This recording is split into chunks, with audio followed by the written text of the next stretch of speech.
Hello, my name is Brett Grover, and I am the Senior Training Specialist for Denso Products and Services Americas located in Long Beach, California. If you are watching this video tutorial, then we are assuming that you have watched the tutorials and have set up a new user account in the Denso AutoCare website, and you have also watched the tutorial covering how to access your courses.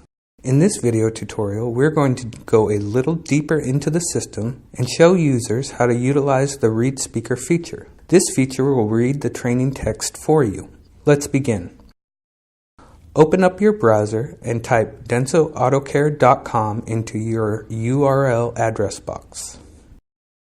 When the Denso AutoCare webpage opens, click on the Sign In button located on the upper right-hand side of your screen.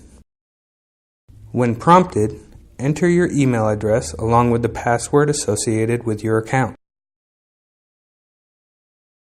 After signing in, you will be directed to the main menu. Click on Access Courses and a new window will open up. This is your My Information page, and you can see all of your current enrollments in the middle of the page. Choose the course that you want to take and click on that course. You will then see a list of lessons. Click on the red Go button next to that lesson, and your course will appear in a pop-up window. If your course does not open in a pop-up window, check your settings. You may need to allow pop-ups from this site. On the first page of the lesson, you will see a speaker near the upper right-hand corner of the screen. This is your Readspeaker button. To activate this function, click on the speaker and then click on the first word of the page.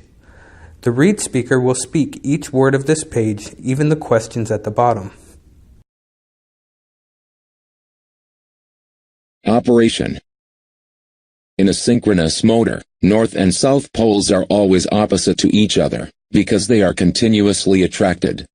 As a result of the three-phase current on the stator, multiple coils can together form a north or a south pole. The Denso Automotive Technical Academy training is set up with some informational text at the top, in gray, and supporting questions underneath, in yellow.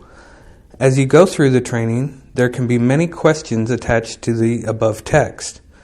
The questions vary in style and include multiple choice, interactions, and multiple answers. Through the technology of editing, we're going to go to the end of this course and show you how to exit the course. After you've successfully completed the lesson, in order to close this lesson, just click on the page's X button located in the upper right-hand corner of the window, and you will be redirected to the training page. That concludes this tutorial about using the unique Readspeaker feature and how to properly close out a lesson.